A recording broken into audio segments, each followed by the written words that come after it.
First, I've got a question I wanted to ask you, but first, just to follow up on that, it seems like everybody that you mentioned has been a political critic of the president. Is he going after his political opponents with this? No, if there were others that weren't, that we deemed necessary, we would certainly take a look and review those as well.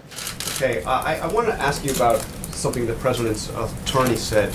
Rudy Giuliani said of the special counsel Robert Mueller needs to write the damn report so we can see it and rebut it.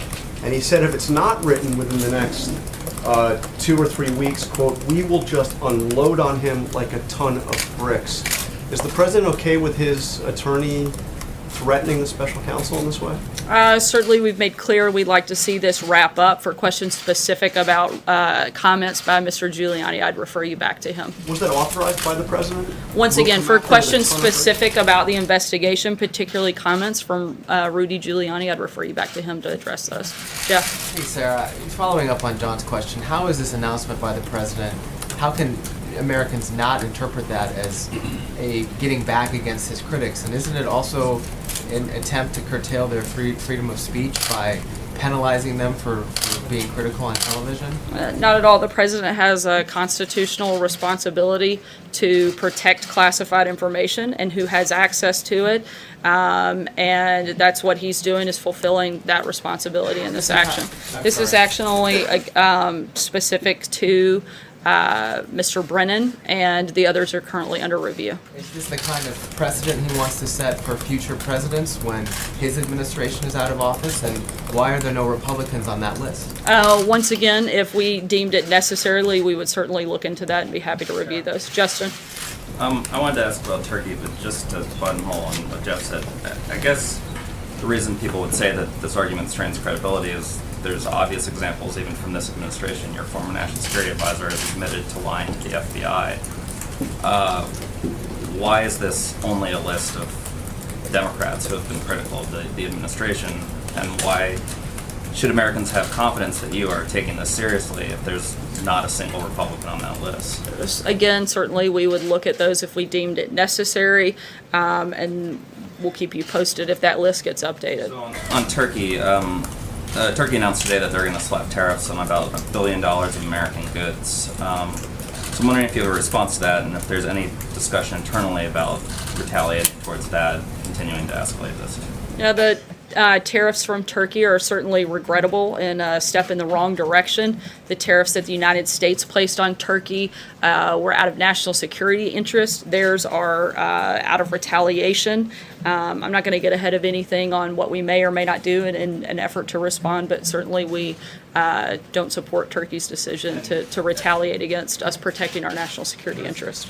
An appeals court in Turkey today denied Pastor Brunson's appeal to try to be released. Does the administration view that as a new setback, or as sort of maintaining the status quo? We feel that Turkey, and specifically President Erdogan, have treated Pastor Brunson, who we know to be a very good person and a strong Christian who's done nothing wrong, very unfairly, very badly, and it's something that we won't forget in the administration.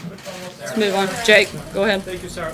So the administration has put up a robust defense of Pastor Brunson, but at the same time, there are tens of thousands of Christians in North Korea who have been imprisoned almost exclusively because of their religion. Open Door USA considered North Korea to be the #1 country when it comes to persecution of the Christians. Is this something that the administration has also been looking into? Certainly, we would like to see any individual persecuted for their Christian beliefs or imprisoned released. Again, we've been working with North Korea on a number of fronts. That's something we'd certainly like to see them change their behavior on. I know it's been discussed, and again, certainly something we'd like to see their behavior changed on. Sorry, Jake, I gotta keep. Just to follow up. Go ahead. Here's my question. Although territory held by ISIS has been reduced by over 90%, a recent UN report suggests that as many as 30,000 ISIS members still exist in Iraq and Syria. So, first of all, what's the administration's take on this specific UN report? And secondly, what would the administration consider an overall victory against ISIS? We'd like to see every single member of ISIS defeated across the globe. I think that would be the ultimate victory. John, go ahead. Thanks a lot, Sarah. Closing arguments are taking place across the river in Alexandria for the tax fraud trial of Paul Manafort. And In mid-June, the president said that he felt badly for Mr. Manafort and that he believes he's being treated unfairly. Is the president still friends with Mr. Manafort? When was the last time you spoke with Mr. Manafort? I'm not aware of any recent conversations that they've had. Blake? I believe he's being treated unfairly. I think that the president's made that clear in his previous comments. I don't have anything to add beyond that at this point. Blake, go ahead. Sarah, thank you. You just said a couple minutes ago that the increased tariff levels with Turkey were out of the national security interest, but when the president announced it on Twitter last week or earlier this month, he said, quote, at the time, he said, "Our relations with Turkey are not good at this time." The suggestion there being that this has to do with the pastor that is being held in Turkey. Simply put, if Pastor Brunson is allowed to leave Turkey, do those tariff levels go away? Is that kind of the deal that could be in place? No, Is that a deal that could be on the table? the tariffs that are in place on steel would not be removed with the release of Pastor Brunson. The tariffs are specific to national security. The sanctions, however, that have been placed on Turkey are specific to Pastor Brunson and others that we feel are being held unfairly, and we would consider that at that point. What, in the interest of national security, what's changed over the last month or so with Turkey that you're justifying national security? Again, the president's been clear about the steel and aluminum industries, steel particularly in this case, that those are industries that must be protected. We must have the ability to reach certain levels of manufacturing of those products here in the United States for the purposes of national security. John? Thank you, Sarah. I was going to ask about Turkey, but based on your opening statement, I have to point out that the attorneys for former Director Comey and former Deputy Director McCabe say that their passes were automatically demagnetized the day that they were separated from their offices. Two others, Mr. Clapper and General Hayden, have said they do not use the pass at all. And also, it's my understanding from an historical standpoint, this would be the first time the president himself removed the passes from anybody, that has normally been done by agency heads or immediate superiors to people. Have you considered all these things in the process you say you're going to prove? Again, the other individuals, those are being reviewed, and that determination will be made at a later date. Those that have already been revoked, it would be for the purpose of reviewing whether or not they should be reinstated or not. Major. Sir, just so I understand the standard that the president is applying, you outlined two areas of either contradictory or erroneous testimony from Brennan. Is that the only standard by which this administration is asserting he should have his security clearance revoked? Again, I laid out the reasons in the opening statement, Right, so you specific sounded to those two Director reasons. Brennan. Right. The others are currently under review. I don't have any specifics So on my this at question this is point. that the standard? If you give erroneous testimony, you say something you have to correct at a certain date in the future. If you work for this administration, for example, does that mean you could lose your security clearance? My understanding is this is being looked at on a case-by-case basis, which is why each individual is being reviewed and determination made at that Does this point. administration have any reason to believe or evidence to suggest Brennan has misused classified information or monetized his access to it, as was alleged earlier by this administration? Again, I've laid out the reasons for the decision that was made on this specific instance. We'll continue to review the other actions. Could Andrew? we assume by the absence of you not saying those things, you didn't find any evidence of that? No, I wouldn't make any assumptions. I'm telling you what the decision was based off on in this case. Andrew? Thank you very much. I wanted to follow up on a question yesterday about Afghanistan. Today there was another suicide attack in Kabul which killed 37 people in a school. A military base in the north has been overrun by the Taliban. They have also seized parts of the eastern provincial capital. Why do you think President Trump's strategy in Afghanistan is working? As always, we're going to continue to review and look at the best ways to move forward. I'll leave it to the Department of Defense to get into specifics about tactical situations on the ground. What I can tell you is that we're committed to finding a political solution to end the conflict in Afghanistan. We're exploring all avenues for dialogue and close coordination with the Afghan government. We're going to continue to do that. If we have announcements or changes in the policy, we'll certainly let you know. Peter? Follow up on the Turkey question, if I may. Have you guys assessed whether the liquidity situation in Turkey's financial sector is a risk in light of the fall of the lira. It's fallen like a quarter in the last 3 or 4 days. Certainly, we're monitoring the situation with respect to the Turkish economy and the decline of the lira, but Turkey's economic problems, those are part of a long-term trend, something of its own making and not the result of any actions the United States has taken. Sarah? Thank you, Sarah. One of the individuals that you listed on that list of clearance that is under review is Bruce Ord. He's a current employee of the Department of Justice. So instead of putting him under the review, does the president believe he should be fired?